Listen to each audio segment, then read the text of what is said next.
vais pas demander à mon pasteur de se présenter parce que lui, je le connais. Tu m'as tellement vu déjà. On a déjà tellement dit. Alors donc, si vous me connaissez tous, vous m'avez déjà vu ici. Alors, l'objectif, c'est d'essayer de vous apporter quelques bases en tant que leader. Donc, quelque part, j'ai un objectif de, comme m'a demandé Jean, d'être un peu un mentor pour lui, pour vous. Et le premier rôle d'un mentor, c'est d'équiper et de former les leaders. Et n'oublions pas, un leader, c'est pas un gros mot. Hein. Pour les anglophones, c'est pas un gros mot, mais pour les francophones, c'est un gros mot. Leader. Pour eux, c'est diriger. On va voir que c'est pas tout à fait ça. Hein. Et un mentor, c'est pas quelqu'un qui exerce le ministère. Son rôle, c'est de former et d'équiper ceux qui exercent un ministère ou qui veulent exercer un ministère. Il y a une responsabilité. Parce que pour moi, exercer une responsabilité dans l'Église, c'est un ministère. Il n'y a pas que les 5 ministères. Hein, et le rôle du mentor, c'est de conduire les leaders à toujours progresser. Éphésiens au chapitre 4, au verset 13 à 15, il dit « Jusqu'à ce que nous soyons tous parvenus à l'unité de la foi et à la connaissance du Fils de Dieu, à l'état d'homme fait, à la mesure de la stature parfaite de Christ, afin que nous ne soyons plus des enfants, flottant et emportés à tout vent de doctrine, par la tromperie des hommes, par leur ruse, dans les moyens de séduction, mais que, professant la vérité dans la charité, nous croissions à tous égards en celui qui est le chef, Christ. » Donc le but, c'est la croissance. Hein. Et aussi un autre but du mentorat, c'est d'encourager. Exactement comme on voit dans la Bible, Gédéon, Dieu encourage Gédéon, il lui dit, vaillant héros, qui va libérer sa nation. C'est le vaillant héros. Donc il l'encourage. Si un jour vous croisez un mentor, pas un menteur, hein, un mentor qui ne vous encourage pas et qui est là pour vous dire tout ce que vous avez fait de mal uniquement, c'est pas un vrai mentor. C'est pas un mentor. Le but du mentorat, n'est pas de se servir des autres, mais c'est servir les autres pour qu'ils accomplissent leur vision. Voilà. Hein, je voulais simplement mettre un petit peu ça, vous expliquer un petit peu le pourquoi. Et maintenant, je vais commencer. Le premier enseignement qu'on va avoir ensemble, c'est sur l'éthique. L'éthique dans le leadership. Quelqu'un qui est responsable doit avoir une certaine éthique. Et lorsqu'on parle d'éthique, pour un serviteur de Dieu, pour un leader, pour un ministère, on doit penser intégrité, on doit penser cohérence, on doit penser honnêteté, on doit penser, alors bon là c'est un peu raté pour aujourd'hui, on doit penser à ponctualité, on doit penser à sincérité et on doit penser conviction. Vous pouvez aller un peu doucement pour qu'il puisse avoir le temps d'écrire. Je vais le redire. Ok, merci. Intégrité, ponctualité, cohérence, j'ai pas eu le temps, j'aurais pu le mettre sur PowerPoint, mais j'ai pas eu le temps. Honnêteté, sincérité et conviction. Enfin, c'est ce que je pense pour ma part. Hein. Et c'est ce que j'essaie de refléter dans mon ministère à chaque fois. Et ça, ce sont des valeurs qui ont toujours été les miennes. Pour moi, ce sont mes valeurs, oui. S'il vous plaît, est-ce que vous pouvez reprendre depuis le début? Tous les... Alors. Donc le cours s'intitule l'éthique. L'éthique. Okay. L'éthique et les pièges. On va rajouter. L'éthique et les pièges.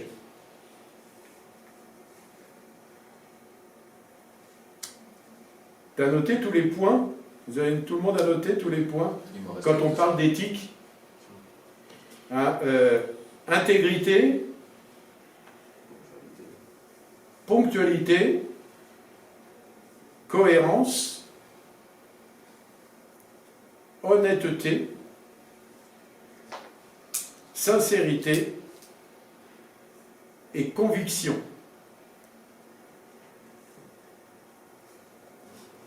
Pourquoi je dis ça? Vous savez, je m'étais présenté une fois, j'ai été militaire pendant 30 ans. Je commandais une brigade de gendarmerie, j'avais des hommes sous mes ordres, mais ces valeurs-là ont toujours été les miennes. Et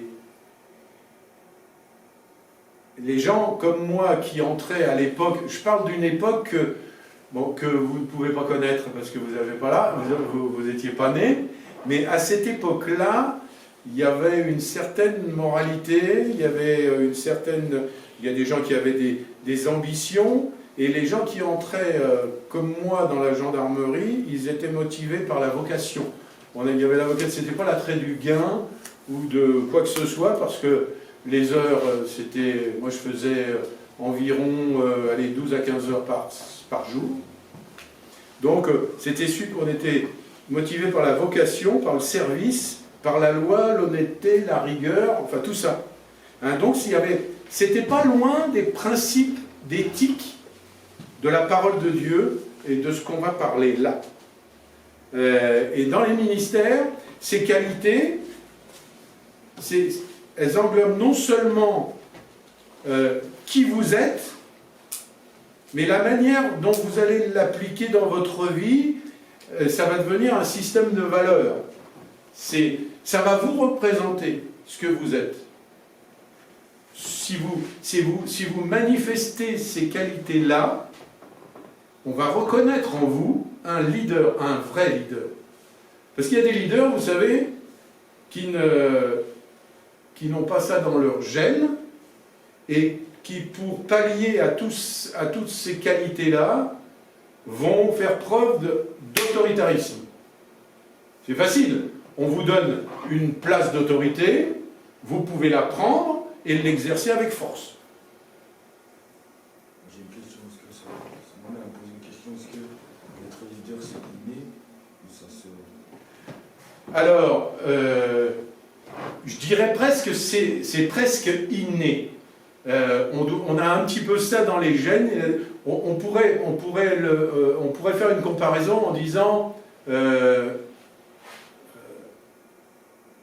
il y a des gens qui ont du charisme, c'est un peu la même chose, hein, le leadership et le charisme. Être charismatique, pas dans le sens uniquement biblique du terme, mais avoir du charisme, c'est dès qu'on parle, les gens écoutent, dès qu'on parle ou dès qu'on marche, les gens suivent. Il y a des gens qui ont ça dans leur gène. Après, le leadership peut s'apprendre aussi. Mais il faut embrasser ces qualités-là. Moi, j'estime que si on n'a pas ces qualités-là, on ne peut pas être un bon leader. En hébreu, il y a une racine pour ce terme-là. C'est un terme qui signifie être une personne qui a de la substance. Être un bon leader. C'est-à-dire que vous devez être celui que vous déclarez être pour exercer dans l'Église de Jésus-Christ. On ne revêt pas un manteau de leader, parce que je suis pasteur, donc je prends une veste, je monte sur l'estrade, et voilà, ça y est. Non, ça ne fonctionne pas de cette façon-là. Vous savez, dans la vie, quand on regarde un meuble, bien souvent les meubles sont vernis. Qu'est-ce qu'il y a sous le vernis? Des fois, il y a des choses cachées. D'ailleurs, c'est pour ça qu'on a utilisé le vernis à une certaine époque. Hein, c'est pour cacher les imperfections. Et bien souvent, sous une couche brillante, qui donne un aspect très beau, en dessous, c'est plus ou moins moche. Ça ne doit pas être le cas d'un leader. Et l'intégrité, c'est tout le contraire. C'est la première chose, l'intégrité. Ce que vous prétendez être doit être sans ambiguïté. il ne doit pas y avoir, comme on dit, de vice caché. Chez un serviteur de Dieu, un jour ou l'autre, il sera découvert. Si vous avez des soucis, des problèmes, ou si vous cachez des choses, un jour ce sera découvert, un jour vous tomberez. Donc, vos propos doivent être sincères, votre image doit être conforme à la réalité.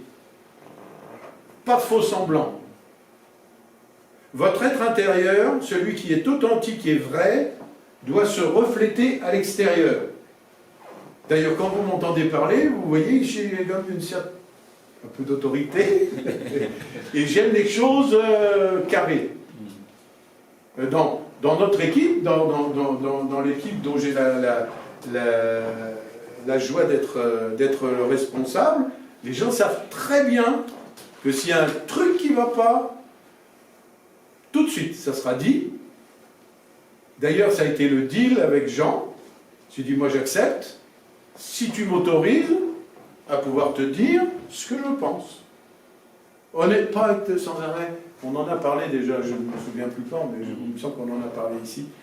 Style, on n'est pas là pour chouiner en se disant « Oh non, mais il m'a dit quelque chose qui ne m'a pas plu, faut me demander pardon, ou faut arrêter avec ça. » Bien sûr, on ne va pas s'insulter ni quoi que ce soit, mais si je te vois, je te dis « Je ne suis pas d'accord avec toi. Là, ce que tu as fait ou ce que tu as dit, c'est pas juste. Il ne faut pas me regarder, ah là là là là là là, ça y est, c'est fini, c'est foutu, c'est... Non, non, non, non, non, non, non, non. Il faut qu'on soit capable de dire les choses, de se dire les choses. Jacques, chapitre 1er, verset 26. Écoutez bien ça. Si quelqu'un pense être religieux sans tenir sa langue en bride, mais en trompant son cœur, la religion de cet homme est vaine. Jacques, chapitre 1er, verset 26. Alors, vous pouvez lire ce verset pendant des années sans jamais le comprendre. Quand on parle de religieux, nous les évangéliques, on est des évangéliques, on fait les gros yeux, à la limite on va sauter en l'air. Nous c'est différent. Nous, les évangéliques, on est différents. On n'est pas religieux. Hein? D'ailleurs, la première chose qu'on va dire aux gens, nous, on n'est pas religieux, nous, on a une relation avec Dieu. Tiens, c'est ce que je disais hier à mon coiffeur. Qui lui disait, oh, mais moi, je ne crois pas du tout. Ah, ben, je dis, ça tombe bien, on va en parler. C'était bien. Du coup, ma femme s'est demandé ce que je faisais, parce que 1h30 pour une coupe de cheveux, c'était long. Mais bon, on a parlé de Dieu, c'était très bien. Parce que lorsqu'on lit ce texte,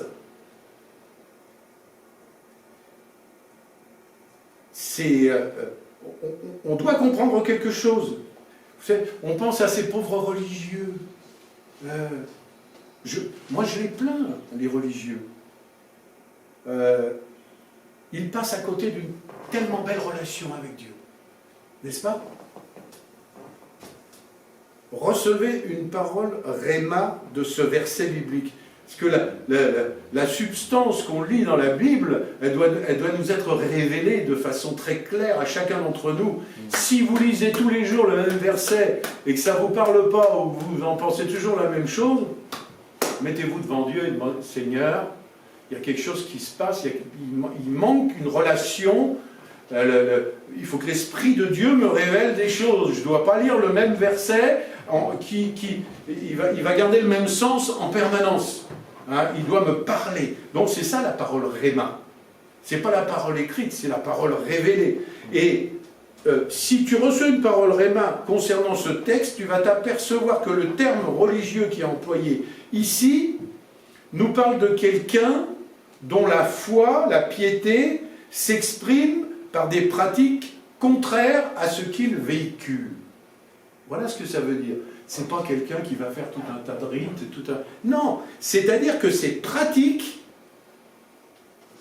sont contraires à ce qu'il dit, à ce qu'il reflète. Un exemple. Et ça se voit souvent chez les responsables et aussi chez les pasteurs. Changer son programme, le programme qu'on a établi, parce qu'on vient d'avoir une autre opportunité. Ah ouais, mais tu te rends compte, c'est une chance. Je vais vous raconter. Je ne devrais pas être ici. Je devrais être en Côte d'Ivoire. Je devrais être un séminaire, un rassemblement national d'une famille d'églises en Côte d'Ivoire. J'ai été contacté pour aller faire ce séminaire. Dans mon cœur, tout de suite, un petit sursaut de joie. J'étais content. C'est tout de suite retombé, parce que le Saint-Esprit a agi immédiatement, et j'ai une sonnette du Saint-Esprit à côté de moi qui s'appelle ma femme, qui s'appelle Jocelyne, qui est beaucoup plus sage que moi, Matérialisé. parce qu'elle est beaucoup plus sage que moi, et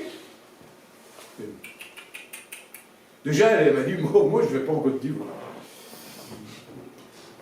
Je pense qu'on ira. Et elle ne le sait pas encore, mais je sais qu'on ira. Mais, et là on a dit, non. Et je regarde mon agenda, le programme, il est surbooké jusqu'au mois de mai. Ça a été compliqué hein, de recontacter le pasteur et de lui dire, c'est une opportunité merveilleuse, je suis extrêmement touché, mais non, je ne peux pas. On va se revoir, on va se zoomer, on va faire des choses, mais non. Si tu dis quelque chose, tu le fais. Ça veut dire que tu dois être d'accord avec tes actes, avec ce que tu dis, avec ce que tu proclames, avec ce que tu exprimes. Voilà une des choses les plus importantes. Vous savez, dans ce passage, il est dit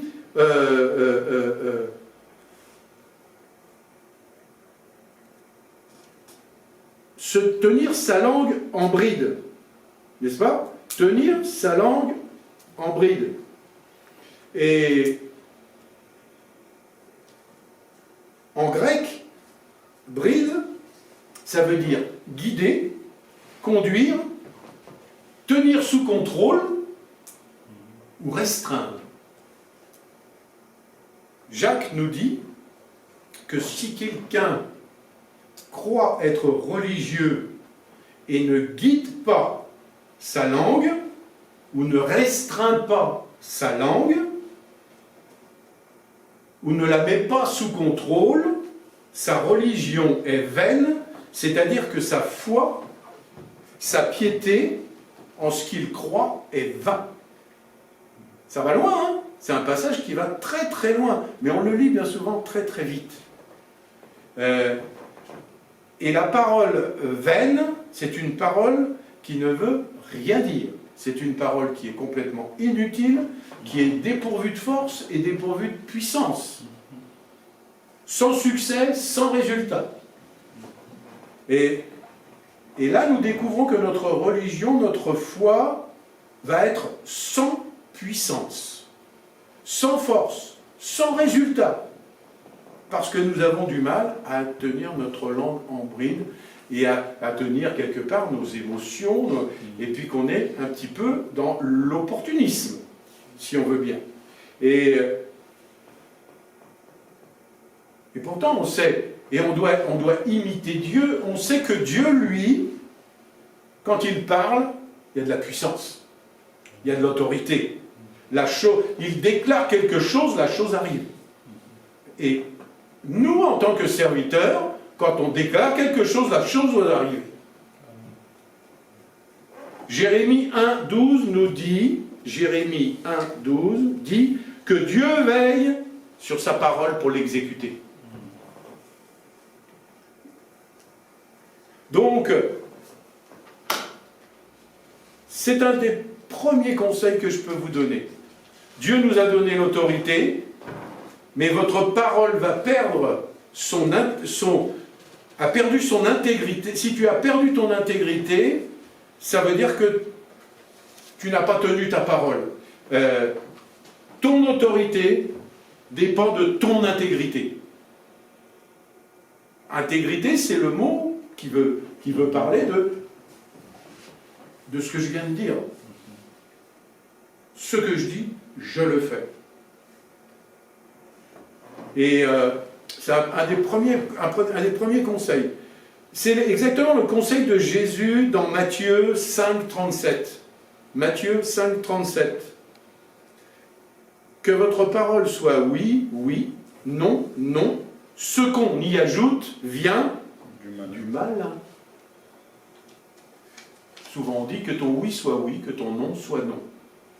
C'est exactement ça. Et surtout, vous êtes plusieurs à encadrer les enfants. Ça, c'est important. Leur inculquer ça dès petits. Parce que, vous avez tous remarqué, un enfant, j'allais dire, on dit toujours, il est innocent, mais personne ne lui apprend à mentir. Ça vient tout seul. Non? Ça vient tout seul, hein? Bon, il y a quelque chose qui se casse. C'est pas moi! C'est toujours si on ne prend pas le gamin dans le pot de confiture, les doigts dans le pot. Pardon. 15. Pardon. Le psaume 15, verset 4, nous dit « Il tient toujours ses serments, même s'il doit en pâtir. » Cela veut dire que la puissance de Dieu pourra être donnée dans votre vie lorsque vous veillerez à exécuter ce que vous avez dit. Et là, vous aurez de la puissance. Le psaume 15, verset 4. Ce que vous déclarez, et alors, vous allez faire ça, même si c'est à votre désavantage. Et c'est ça le plus important. Parce que on pourrait se dire, oh là là, mais alors si ça ne me convient pas, mais là ça va pas être bien. Là, il y a un imprévu. Même s'il y a un imprévu, même si c'est à votre désavantage, vous allez exécuter ce que vous avez dit. Et ça, c'est important. Vous savez, l'intégrité ne repose pas sur des performances. C'est style, si j'atteins ce niveau, je serai intègre, les gens vont me suivre, je serai plus écouté, j'aurai du succès.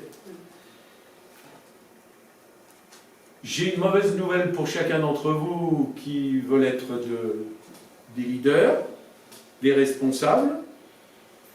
Il n'y a pas de succès à remporter en servant Dieu. Il n'y a pas de succès. Aucune règle ne mesure notre degré d'intégrité, de sainteté, d'efficacité dans le service. Seule la grâce de Dieu compte.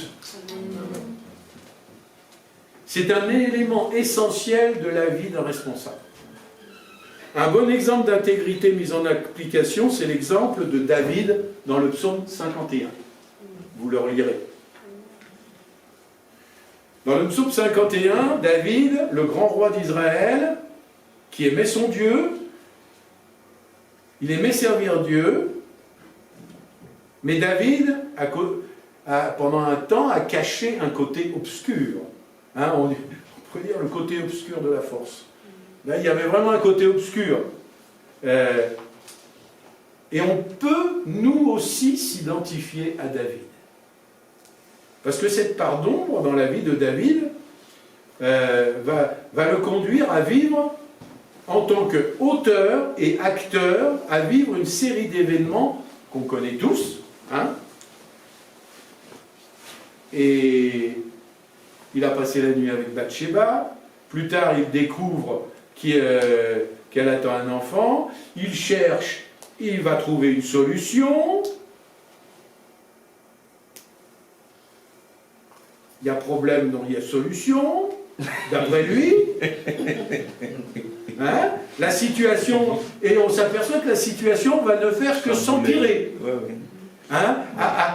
Premier problème, il va y avoir un deuxième problème qui va engendrer. Alors, le premier problème, c'est que il reluque une femme.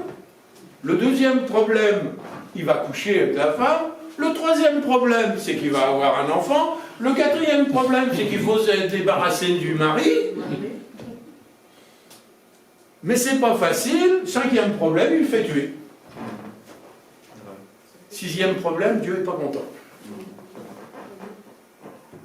Et donc le psaume 51 raconte comment David va crier à Dieu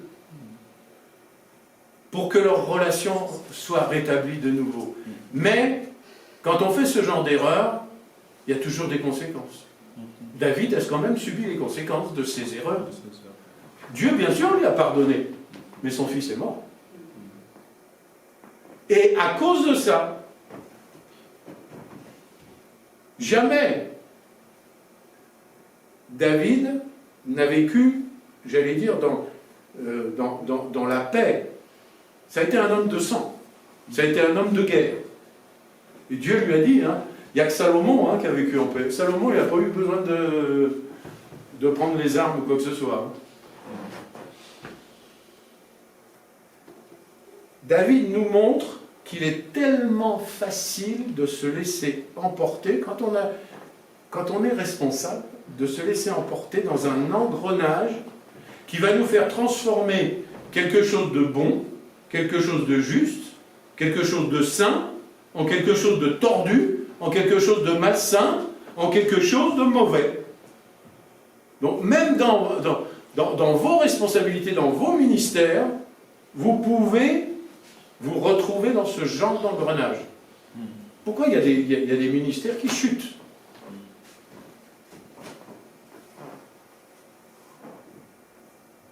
On pense tous qu'on n'est pas foncièrement mauvais, quand même, n'est-ce pas?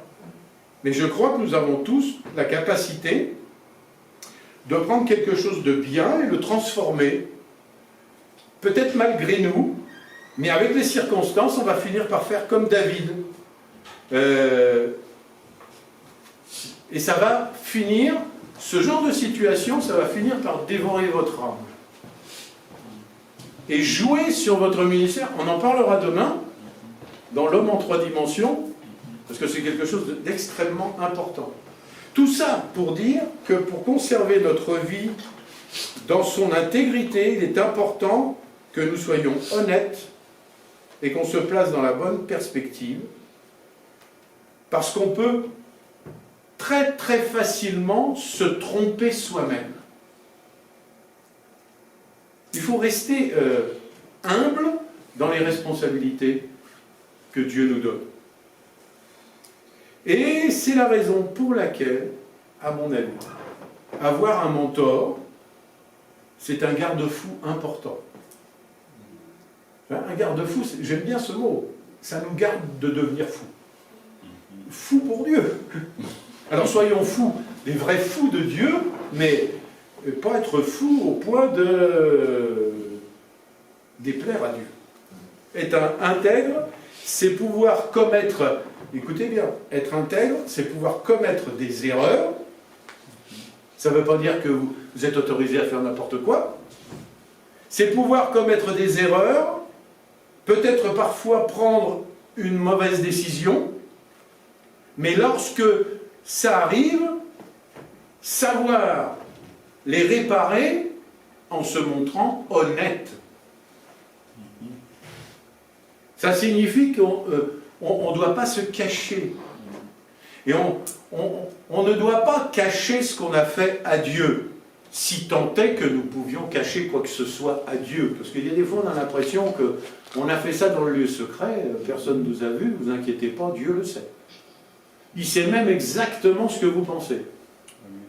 Si pour arriver à vos fins, vous allez prendre des chemins détournés, Dieu le sait.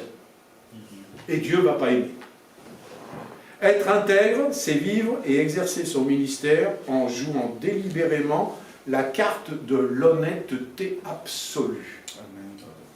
Un leader selon le cœur de Dieu, c'est un serviteur qui décide de demander au Seigneur, « Seigneur, purifie-moi, prends-moi, rends-moi transparent, que je puisse montrer de moi quelque chose d'honnête, de réel. » Être intègre, c'est pas faire uniquement ce qui est bien, mais c'est aussi examiner en détail et volontairement ce que l'on fait. Il faut toujours tout analyser de ce qu'on fait. On peut penser que si vous agissez comme il faut, tout ira bien.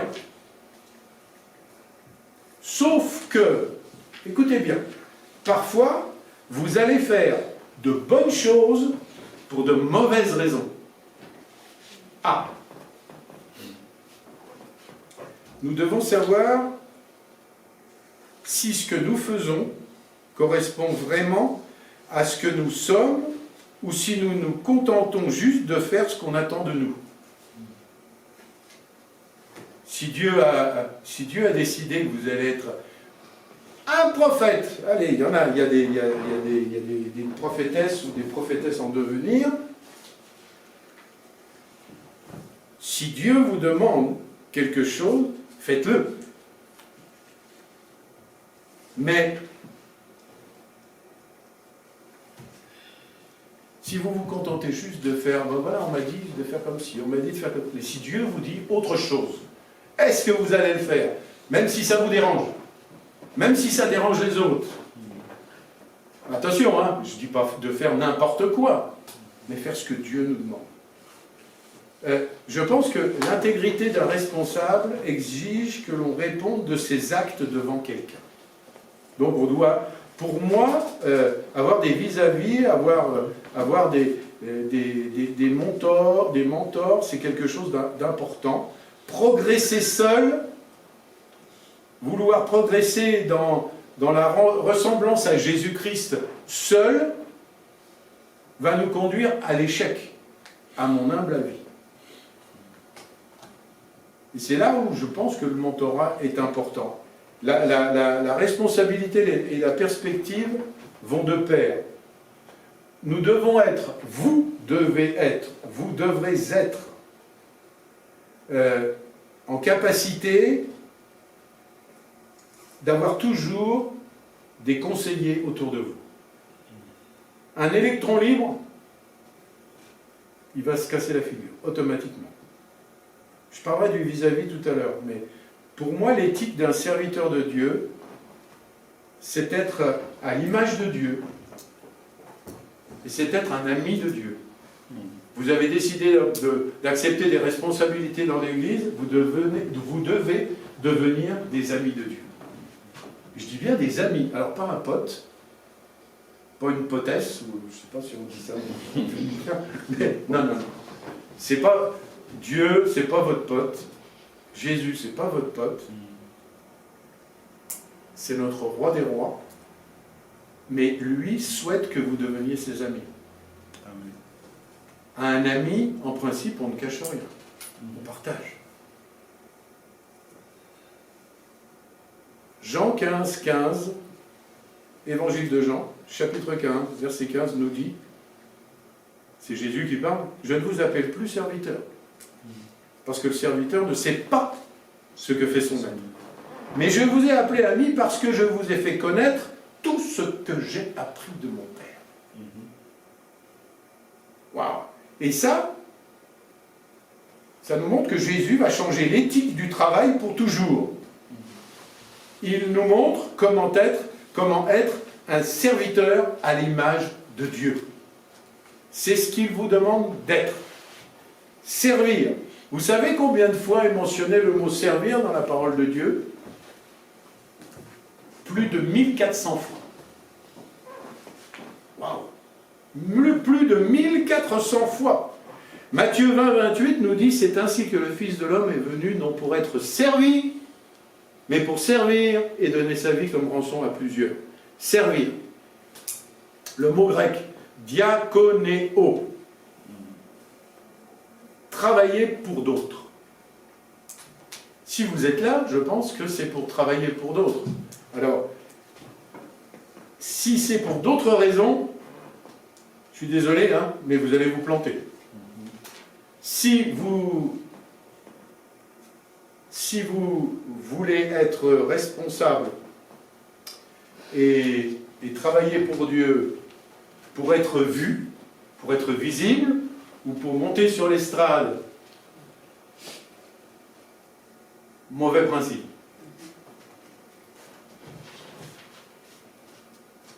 Vous savez, Jésus a été un diacre.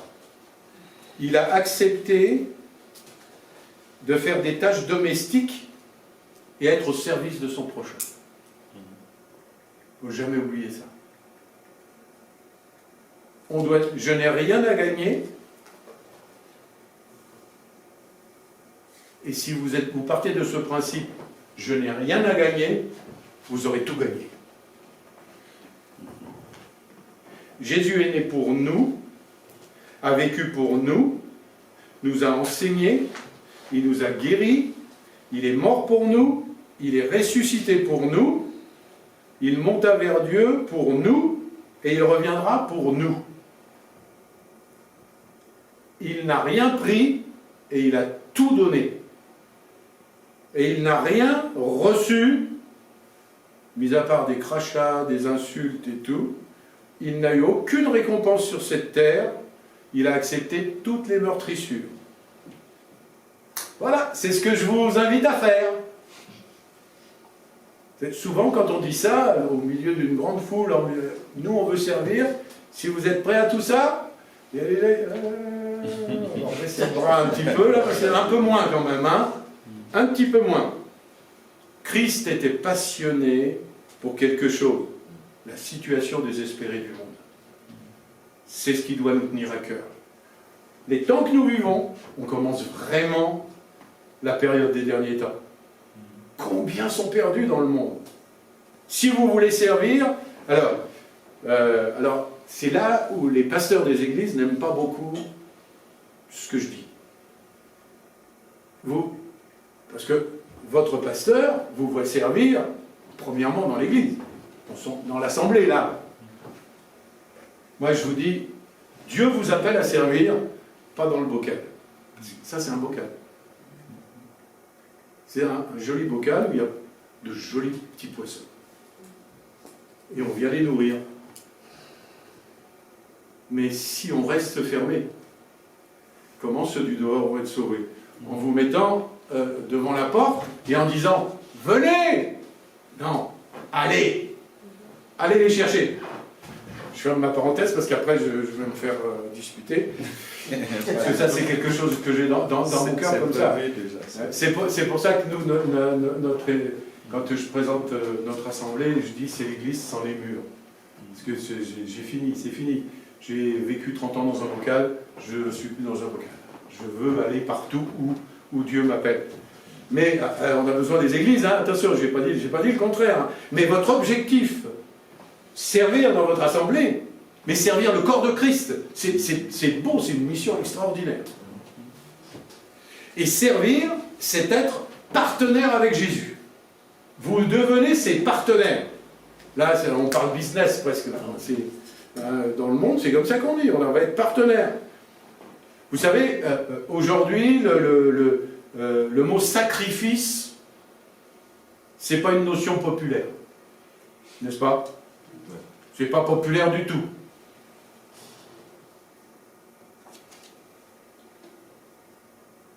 Mais servir Dieu, c'est être partenaire avec Jésus. Jésus nous a enseigné sur l'humilité, sur le service. Et tout ça, ça a été dénaturé. Les gens veulent servir le Seigneur, mais seulement dans une certaine mesure et à certaines conditions. Vous savez que ça demande des sacrifices. Hein. Et moi, je pense que servir, ça dépend de nos motivations. On voit souvent dans l'Église en général que, vous savez, il y a la jalousie qui va s'insinuer dans les tâches les plus ordinaires. Je ne sais pas, le pasteur va dire tiens, toi, je te vois bien faire ça.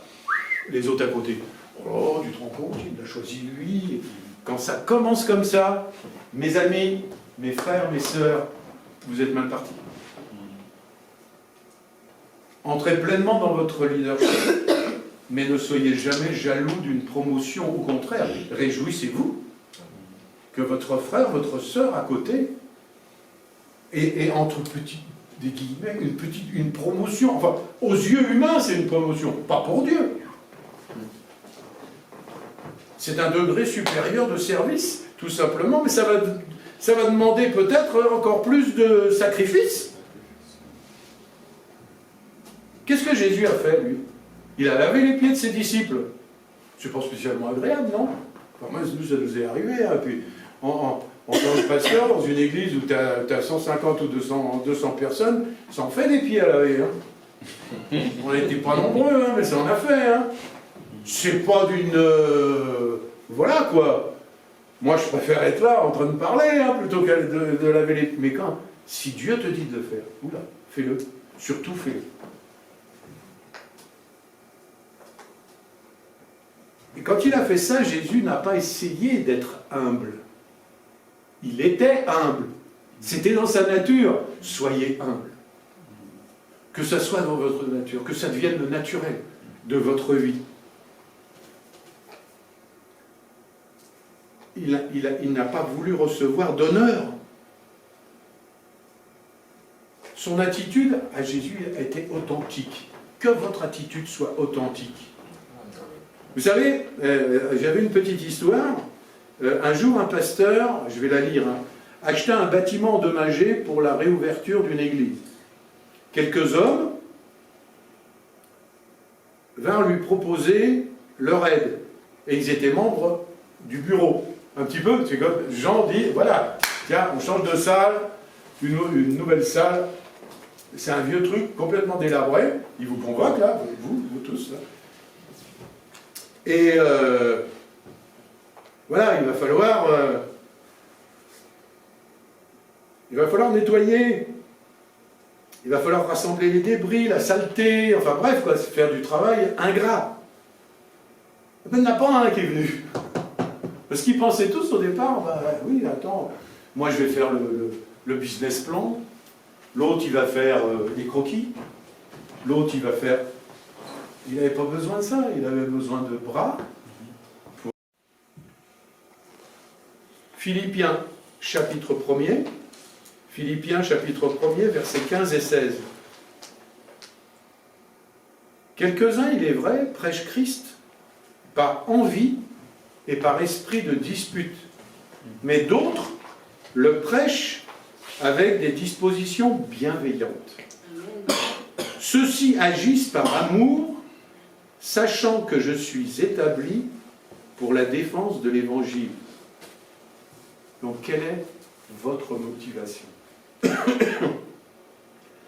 On peut exercer un ministère pour s'affirmer, pour se valoriser, pour satisfaire notre ego, pour devenir le centre du monde, ou même pour gagner de l'argent. Peut-être que ça... On pense que ça va servir à nos propres fins à nous, mais la Bible nous dit comme le foin et la chaume, comme le bois, le foin, la chaume, cette œuvre ne subsistera pas au feu du jugement à venir. Donc choisissez bien votre motivation. C'est 1 Corinthiens chapitre 3, versets 12 et 13. 1 Corinthiens chapitre 3, versets 12 et 13. Or, si quelqu'un bâtit sur ce fondement avec de l'or, de l'argent, des pierres précieuses, du bois, du foin, du chaume, l'œuvre de chacun sera manifestée. Car le jour la fera connaître, parce qu'elle se révélera dans le feu, et le feu éprouvera ce qu'est l'œuvre de chacun.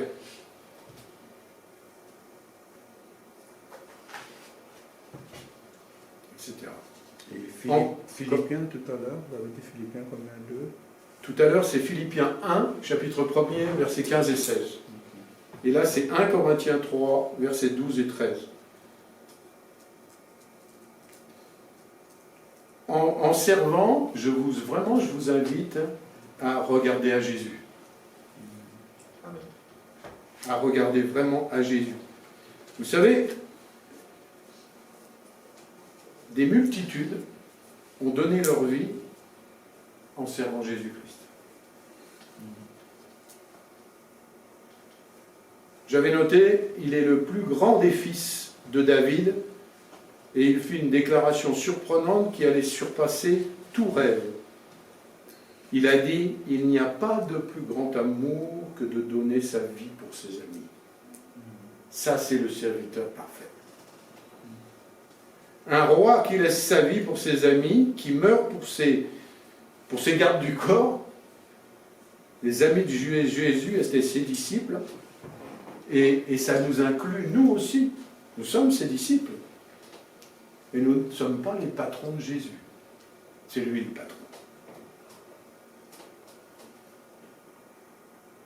Jésus n'est pas une cause que nous allons soutenir. Ce n'est pas une cause charitable. Il est notre aide, notre espérance, mais il n'a pas besoin de notre aide. C'est comme des fois, on a envie de défendre Jésus quand on en parle ou qu'on entend des gens parler mal. Il n'a pas besoin que vous le défendiez. Il est capable de se défendre tout seul. C'est un privilège d'avoir la permission de pouvoir travailler pour lui. C'est un privilège d'être associé à ce qu'il fait. N'oublions pas, il est notre défense. Nous n'avons pas besoin de le défendre. C'est lui notre défense. Jean 15, 16. Ça, c'est un verset, gardez-le bien, celui-là. Jean 15, verset 16. Ce n'est pas vous qui m'avez choisi. Mais c'est moi qui vous ai choisi. Et je vous ai établi afin que vous alliez et que vous portiez du fruit, que votre fruit demeure, afin que ce que vous demanderez au Père en mon nom, il vous le donne.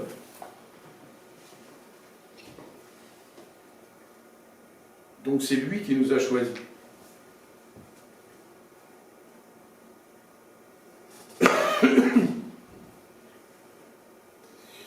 Vous savez, il y a des...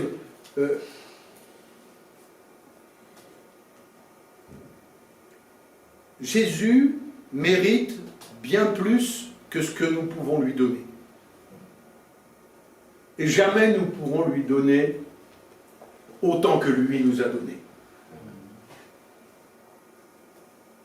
Lorsque vous faites tout ce que vous pouvez, vous ne pouvez rien ajouter. Essayez pas de... Vous voyez ce que je veux dire? Et pourtant, il nous appelle à lui tenir compagnie et à le servir comme ses amis. Alors, l'éthique du royaume. Le royaume ou le règne de Dieu annoncé par Jésus est une réalité qu'il a inaugurée en personne par sa venue. C'est là où on a dit le royaume est venu. Cette réalité est déjà à l'œuvre partout où se manifeste l'action de Dieu et où s'accomplit sa volonté. Mais ce règne de Dieu doit se manifester aussi par des vies transformées, vécues selon la volonté de Dieu. Quand on prie que ton règne vienne, ça implique pour chacun de nous de se soumettre à la volonté de Dieu et dans sa manière de vivre. Donc, la vie d'un chrétien doit être guidée par l'éthique du royaume. Et quand tu veux servir, ça doit être encore plus fort en toi. Guidé par l'éthique du royaume.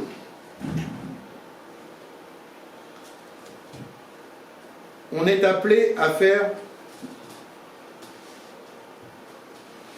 sienne, à faire nôtre ces normes d'éthique.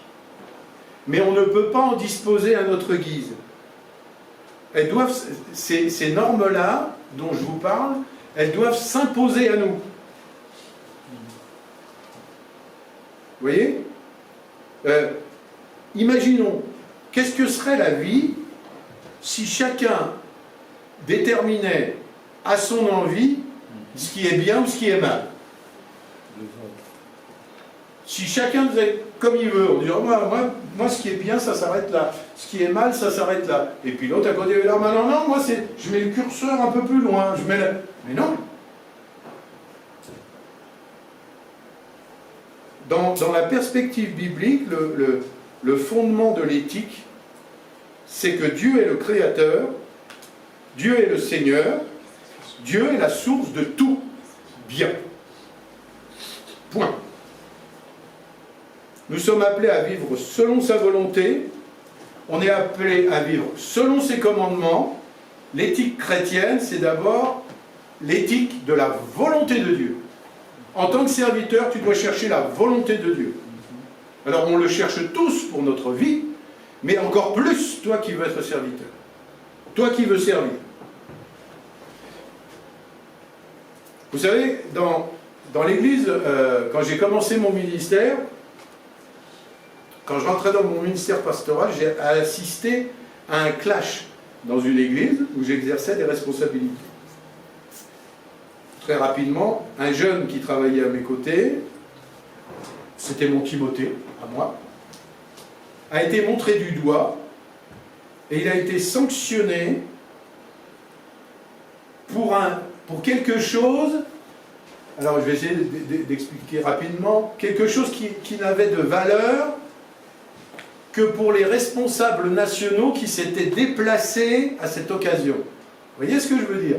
Pour nous, ils n'avaient rien fait. Mais pour certaines personnes extrêmement bien placées, c'était pas bien.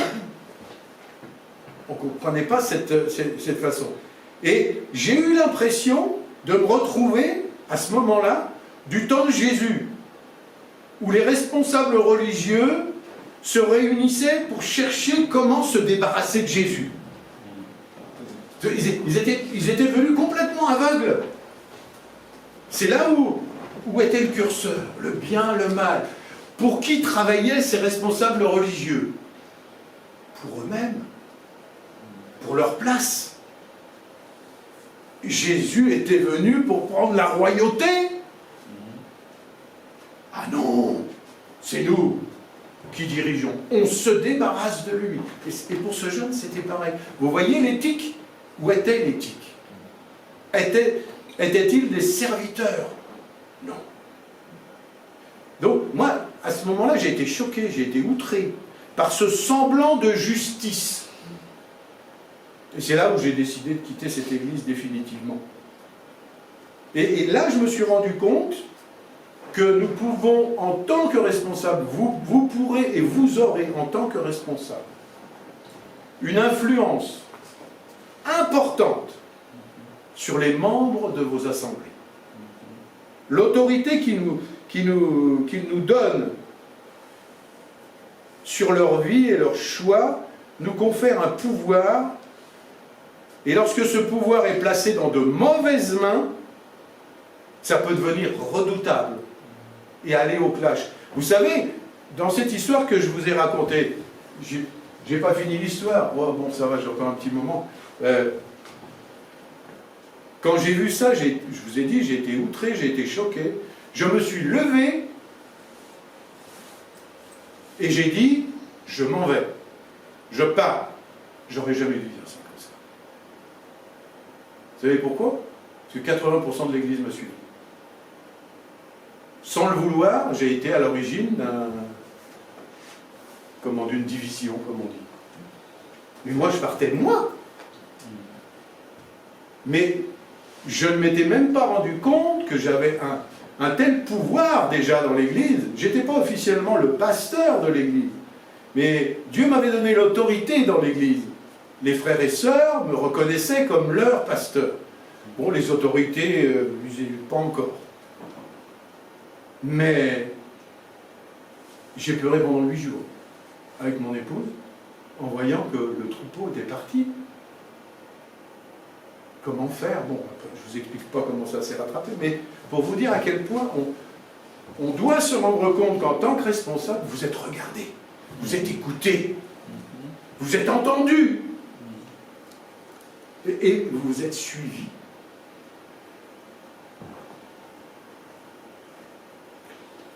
J'avais noté, donc il faut être extrêmement vigilant quant à l'utilisation de notre influence.